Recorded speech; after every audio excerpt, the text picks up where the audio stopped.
Vamos dar continuidade ao nosso assunto. No vídeo anterior, né, a gente falava das contribuições de Wagner em cima dessa ruptura ou dessa desagregação do sistema tonal. Né? A gente viu que Wagner era um principal nome ligado ao romantismo que tinha como uma das características esse uso exacerbado dos cromatismos dentro da harmonia, né? Chegando ao ponto dele criar o icônico acorde de Tristão, que não consegue se explicar dentro do tonalismo, né? Ele acaba tomando uma função que é ser ele mesmo, porque ele não obedece às regras do tonalismo.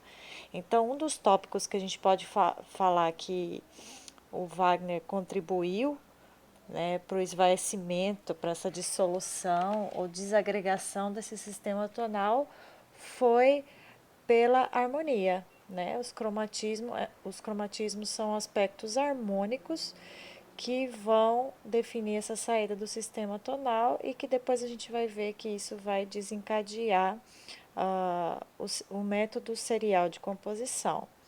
O próximo nome que a gente vai citar é o Debussy. O Debussy, o que ele trouxe de contribuição nessa nova abordagem da música a partir do século XX e, consequentemente, essa ruptura ou essa dissociação com o sistema tonal foi principalmente por meio do impressionismo. Né? Alguns autores vão dizer que o principal elemento de dissociação com o sistema tonal foi por meio da forma.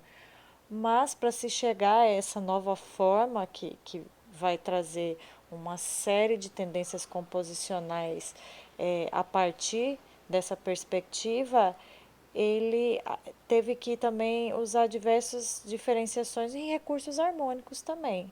Mas, a título de resumo, nós podemos comparar, falando que Wagner inovou, a certa maneira, na harmonia, né? Acabando rompendo, mesmo que temporariamente, com o tonalismo. Depois a gente tem Debussy que rompe, vou colocar também temporariamente com esse tonalismo por meio da forma. Só que a gente vai ver que a forma também vai ser influenciada por aspectos sonoros. Não vou mais usar a terminologia harmonia aqui, vocês vão me entender o porquê, ok? Então vamos dar uma olhada na questão do Debussy. Sobre o impressionismo musical, a gente vai observar um afastamento gradual do fundamento romântico do som como argumento descritivo para ideias não musicais.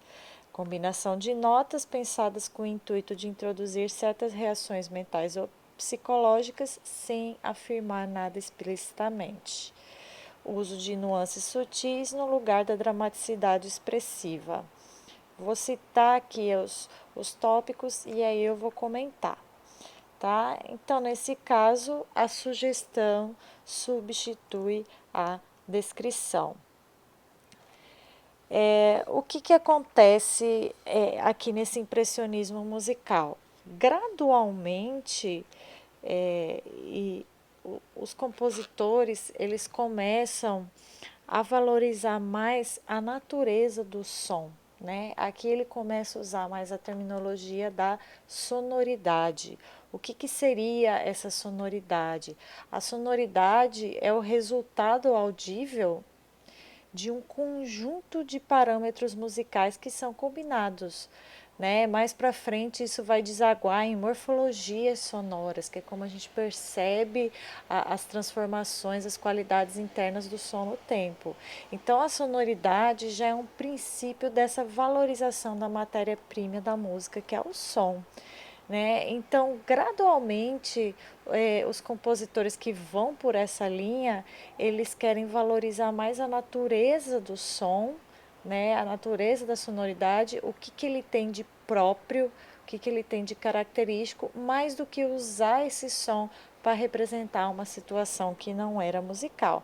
Mas aqui ainda, eu volto a dizer, aqui foi de uma maneira mais gradual. Ele ainda usou alguns recursos harmônicos, alguns recursos mais tradicionais da composição, mas buscando mais um resultado sonoro do que o estabelecimento de uma estruturação, de um conjunto de regras, né? Ele usou as regras a favor do resultado, né? E não o resultado era uma conjunção de regras. Espero ter sido entendida nessa minha afirmação, tá? Então, a gente vai ter esses recursos comentados aqui nesses tópicos como um meio de fugir um pouco dessa ligação da música com questões não musicais, como um texto, como um enredo, como a gente via acontecer no romantismo, né? Então, eu gosto de comparar o impressionismo musical com o impressionismo das artes visuais, né? Vocês podem depois pesquisar sobre o impressionismo das artes plásticas. Um dos nomes principais, dos representantes principais, é o pintor Claude Monet, né? Se vocês observarem os quadros dele, o que tem mais de característico é que não há um realismo. As pinturas as pinturas na realidade elas são como se fossem borradas, né? As pinceladas são rápidas, com isso a gente tem uma certa mistura de cor, a gente não tem uma linha delineando muito bem, a gente tem mais um jogo de nuances coloridas que se você vê de longe você nota a forma, mas se você vê de perto você vê que é um complexo de cores, de nuances, de transição entre as tonalidades das cores, né? Aos poucos a arte impressionista está tentando se desvencilhar da referência, né? Então eles mais sugerem uma forma, né? Uma forma de um rosto, uma forma de uma paisagem, do que retratam, como a gente vai ver nas abordagens anteriores da pintura, né? E eu faço essa analogia com a música. A música tenta se desvencilhar dessa descrição, dessa representação gradualmente, né? Tanto é que nas artes visuais, depois na arte abstrata ou na arte concreta, a gente vai ter muitos quadros sem uma imagem representativa. A gente vai ter as formas puras, o ponto, linha, os planos, as cores. E aí a música também a gente vai chegar num ponto onde a gente vai ter as sonoridades, o som pelo som, mais do que as sonoridades ainda. E aí essa frase, a sugestão substitui a descrição, indica bem uma das propostas do Debussy e, consequentemente, do impressionismo musical. Eu quero fazer essa citação como meio também de ilustrar essa vontade de tentar se desvencilhar da descrição o mais exata possível por meio da música. Então vamos ler. A música é uma totalidade de forças esparsas. Os músicos escutam apenas música escrita por hábeis mãos. Nunca ouvem música da natureza. Ver nascer o sol é mais útil do que ouvir a sinfonia pastoral, né? No caso aqui ele está citando Beethoven. Uma interpretação possível dessa frase seria que a música por si mesmo tem as suas características internas, né? Ela tem as suas forças, as suas tensões, os seus relaxamentos. Você escutar uma música, você escuta mais algo que alguém fez do que o pôr do sol, por exemplo. Para ele vale muito mais a pena, a sensação do pôr do sol é muito mais viável quando você vivencia ela. Se você tenta trazer essa vivência do pôr do sol por meio de sons, não vai ser tão eficaz, porque os sons têm a sua própria natureza, têm as suas próprias sensações, né? Que a descrição não funcionaria tão bem, seria uma abstração maior. Então, na obra de Debussy, o que a gente pode perceber desse impressionismo e dessas inovações. A gente vai ter a inserção dos elementos básicos que irão estabelecer as bases definitivas da música contemporânea moderna, especialmente aquelas músicas voltadas para a internalidade do som mais do que para a estruturação. Vamos comentar esses dois aspectos ao longo do semestre. Ele dispensa, de certa forma, essa linguagem retórica tradicional, né, essa linguagem narrativa, que é apresentada por meio de melodias e desenvolvimento de temas e ainda de uma harmonia funcional. A gente vai ver Debussy ainda usar muita melodia, né, usar acompanhamentos e tal, mas a melodia passa a ter um outro papel dentro dessa abordagem baseada mais em sonoridades. Né? A melodia é um dos tópicos de uma sonoridade X ou Y. Ela pode aparecer, ela pode ser repetida, né? A gente vai ver na obra de exemplo aqui, que é a do prelúdio, ela aparece, depois ela é repetida lá na frente e repetida de novo. Ela sofre variações, mas as variações são muito sutis, de modo que essa melodia não é desenvolvida. Então, a variação não tem essa função de desenvolvimento, ela tem só a função de nos apresentar outras faces, ou outras cores, ou outras nuances dessa melodia. A melodia é como se fosse um objeto mesmo. Né? Eu gosto muito de comparar a ideia de móveis, né? E os móveis depois vão ser usados como formas musicais, inclusive essa analogia. Como é um móvel de um bebê? Né? É aquela peça que gira, que a gente geralmente pendura no berço, e o bebê fica ali deitado observando. Os objetos, eles ficam rodando ou balançando, vão para longe e para perto do campo de visão do bebê. O que acontece? O objeto, quando está mais longe, ele às vezes é visto de outro ângulo, de outra perspectiva. Quando ele está mais perto, a primeira maneira que ele é apresentado, vamos colocar assim.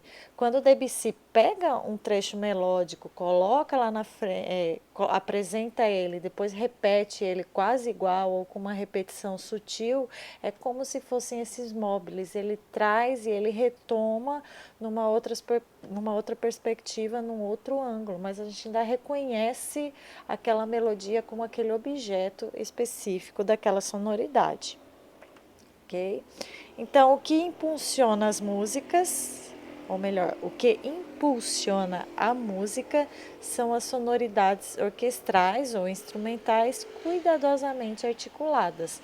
Para ele chegar numa sonoridade X ou Y, ele tem que levar em consideração todos os detalhes dessa sonoridade, desde a instrumentação até a questão da dinâmica, de como vai ser montada essa rítmica, essa melodia e, claro, as questões relacionadas à organização de alturas, né, que poderíamos talvez chamar de harmonia.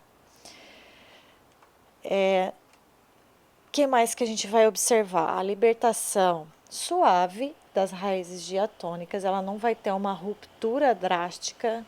Vamos ver que algumas situações de escalas tonais e não do tonalismo ainda vão estar presentes nas obras dele.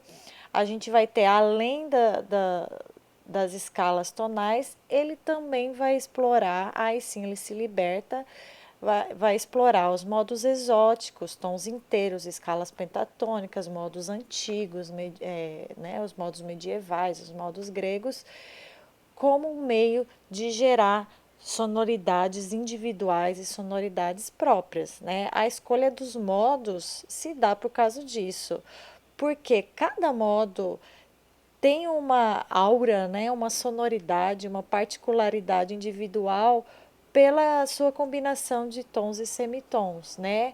Muitos deles não vão ter a nota sensível, que é inclusive o nosso próximo tópico, vou colocar aqui, que dão esse caráter do tonalismo, né? O tonalismo se estabeleceu em cima de dois modos, o jônico e o eólio. né, que tem aquelas características de tons e semitons.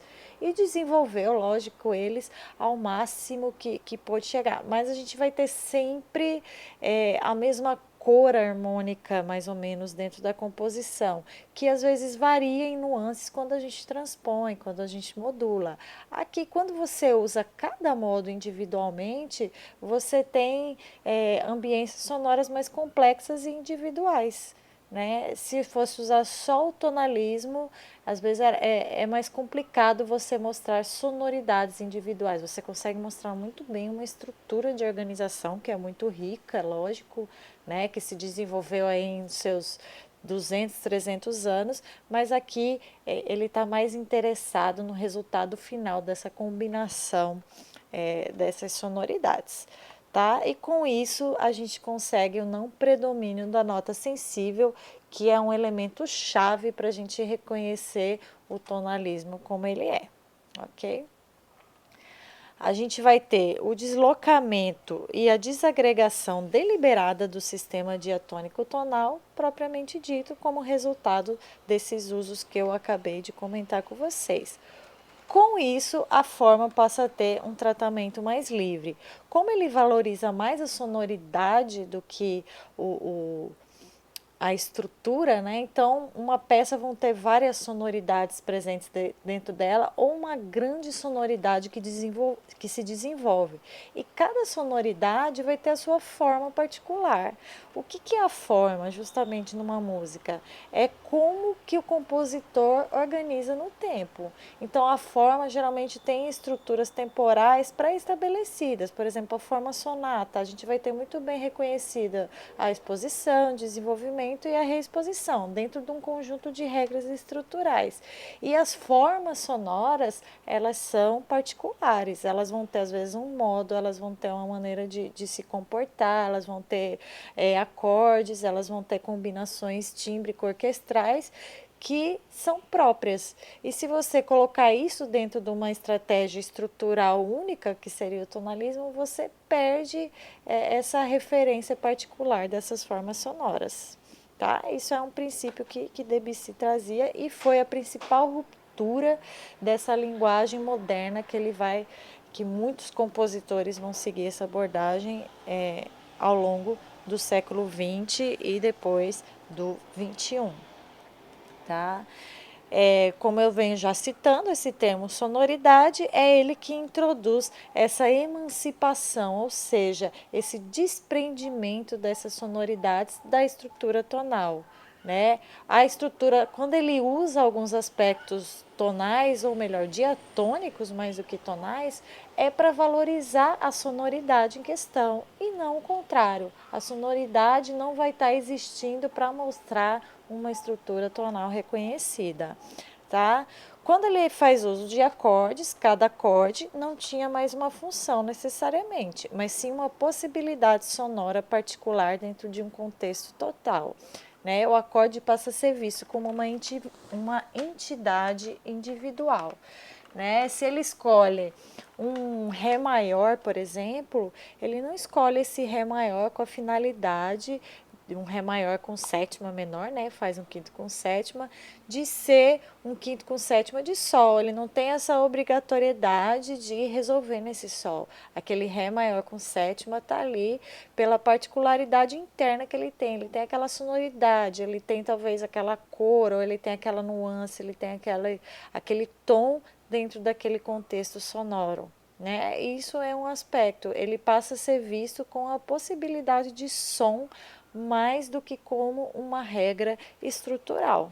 Né? Ele começa a pensar na música, mas como que aquilo pode soar. Não que o tonalismo não pense nisso, é que se chegou a uma sonoridade que foi talvez agradável, foi comum, que né, alcançou os compositores, que aos poucos essas regras foram se estabelecendo ao longo desses séculos, até chegar à saturação, como a gente viu no romantismo.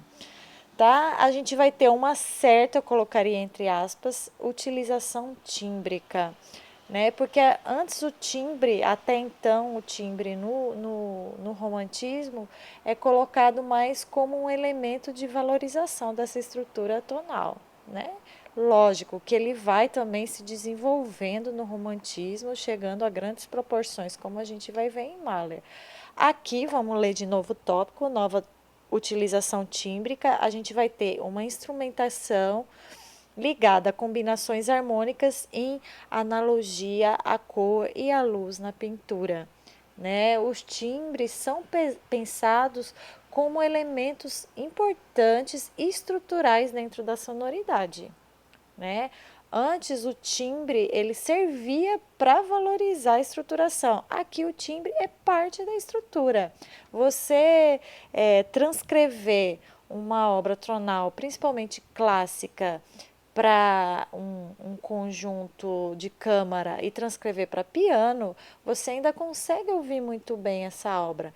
No caso das sonoridades que Debussy começa a propor, se você fizer essa transcrição, às vezes se perde essa coloração que ele quer, esse jogo de iluminação. Fazendo de novo analogia à imagem, é como se eu pegasse um quadro colorido e tirasse uma foto preta e branca dele. As formas ainda vão estar presentes ali, mas a gente vai perder muita referência de perspectiva, de detalhe, de nuances, e por isso o timbre vai ter essa relação mais intrínseca, ele vai ser uma parte estrutural dessa sonoridade, ele vai ser importante no resultado sonoro final. Né? Então agora eu vou colocar um vídeo da obra Lamé, de Debussy, antes da gente falar da obra Marco, né? da desagregação, onde a gente pode ver os exemplos principalmente do uso dos modos. Né? Vocês não vão notar lá que ele no mesmo trecho ele usa várias sonoridades, no vídeo ali vai mostrar, né, a questão melódica dessa sonoridade, onde ela vai ter uma combinação tímbrica e vai ter um modo que compõe aquele trecho. Esses modos e essas sonoridades às vezes são postos em sequência, às vezes são postos sobrepostos, e eles acabam se tornando sonoridades individuais dentro do contexto da música, do contexto composicional. Então vamos dar uma olhada neste vídeo.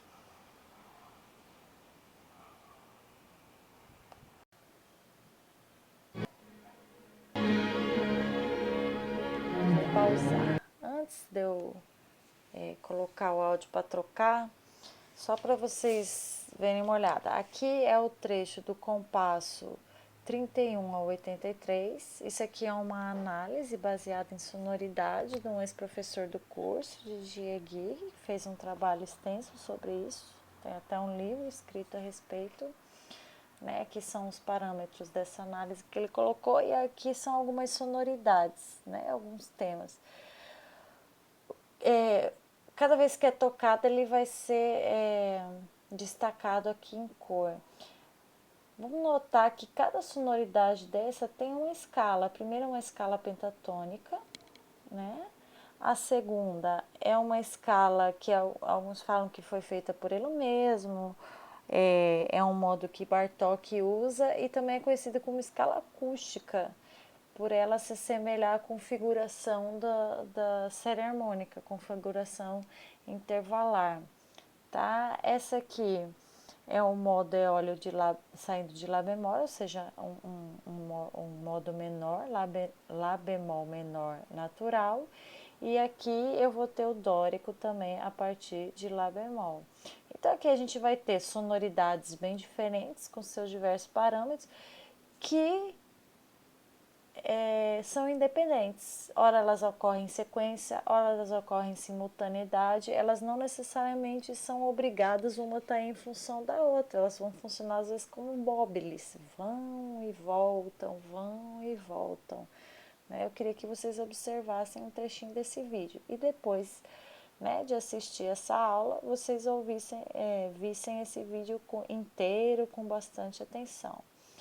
Vamos ver um pedacinho dele então.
aqui e depois vocês continuam em casa. Vamos dar continuidade aos nossos comentários.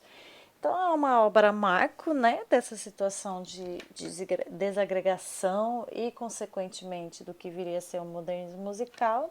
É o Prélude à l'après-midi d'un faune, né, que muitos musicólogos consideram como a primeira obra modernista da história da música. Nota que a data dela é de 1894, ainda não era propriamente o século XX, estava pertinho, mas ele já estava se desprendendo desse padrão obrigatório, vamos dizer assim, do sistema tonal no século XX. O primeiro capítulo do livro que eu vou colocar para vocês lá do Paul Griffiths é sobre justamente essa obra. Eu aconselho que vocês leiam esse material para poder fixar mais isso tudo que a gente está comentando aqui. Então vamos lá, o que essa obra tem de característica que nos faz perceber esse afastamento do sistema tonal, essa ruptura talvez. Ele vai ter, lógico, a libertação do sistema de tonalidades maior-menor como referência única na composição.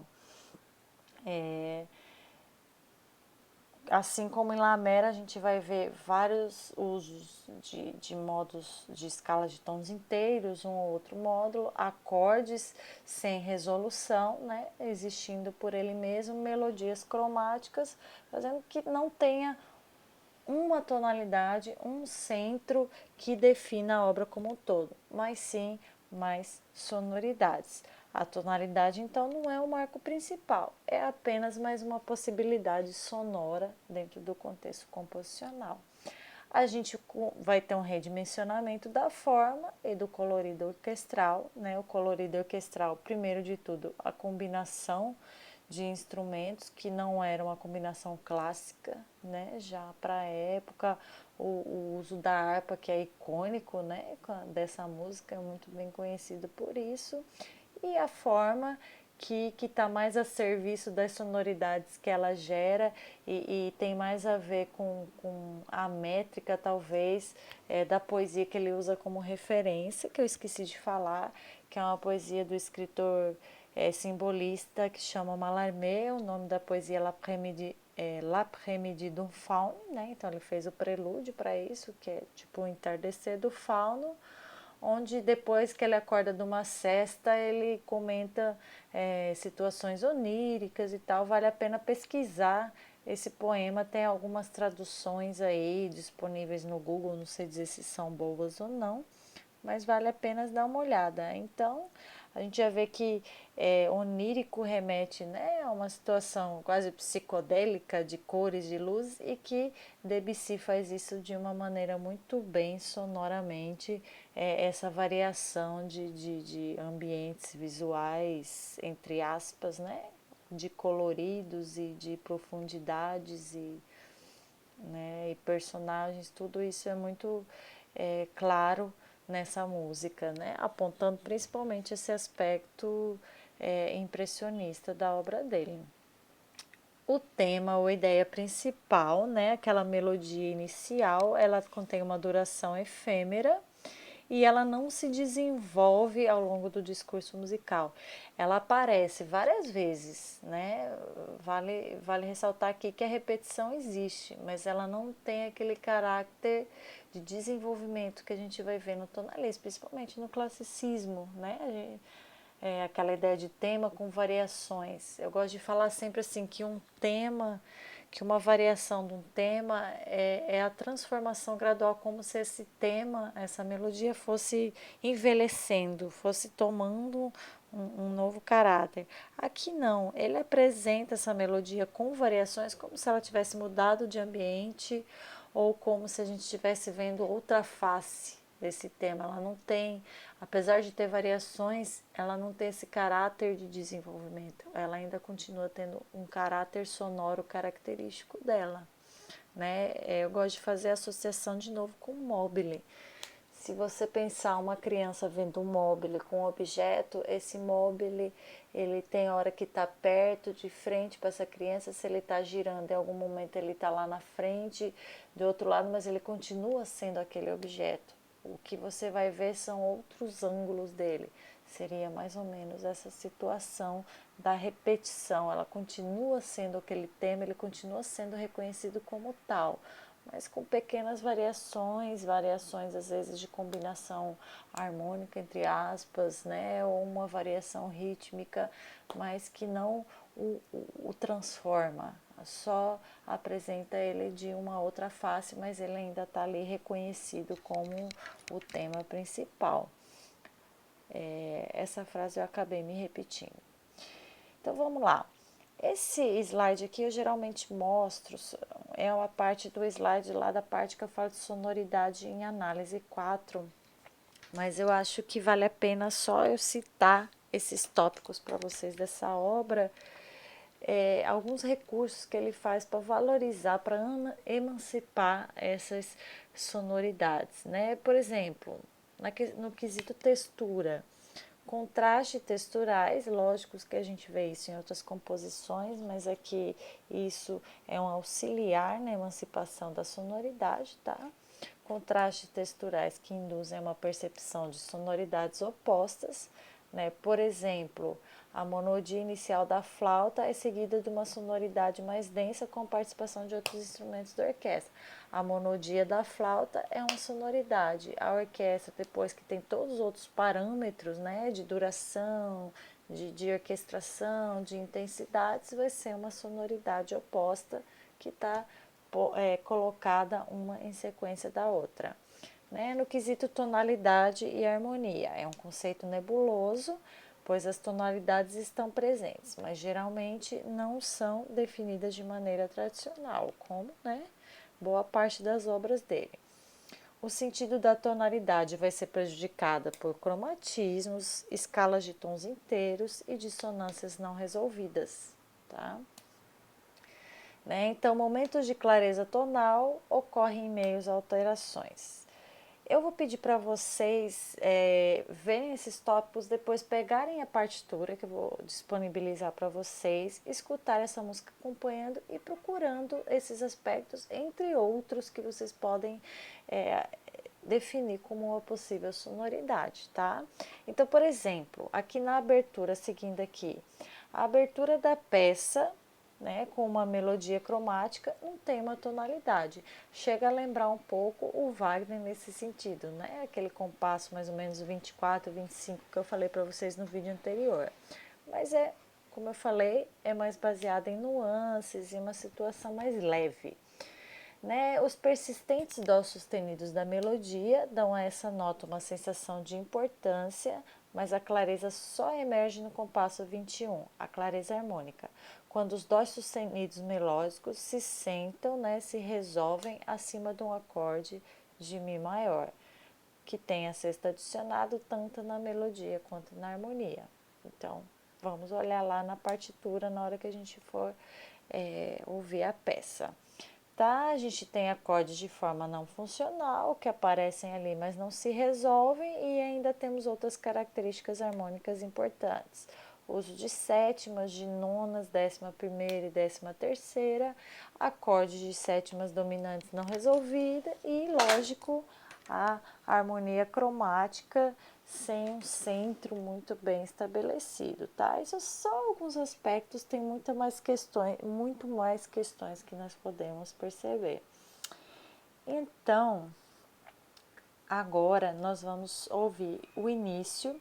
Vocês vão procurar, né? Vão em casa pegar esse vídeo, pegar o slide, pegar a partitura e vão ouvir esse vídeo com calma. Notem logo essa questão das sonoridades contrastantes, da monodia, com a textura que vai aparecer logo no começo, a melodia cromática, a harmonia que não se resolvem. Essas questões vão aparecendo logo no começo da obra. Vou passar aqui 2 minutos, mas vou pedir que vocês observem com mais tempo, com mais cuidado depois de assistirem esse vídeo, ok?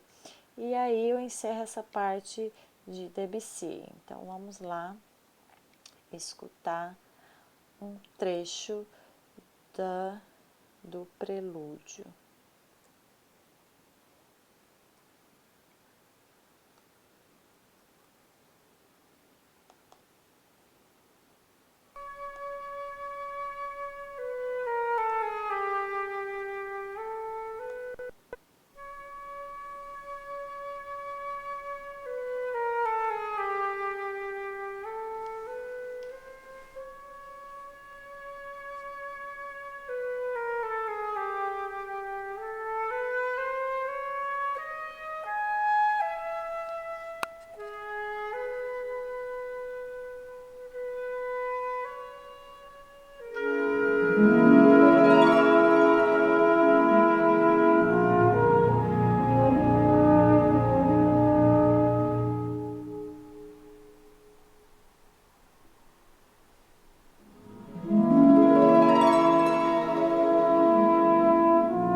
Bom, então vou parar aqui.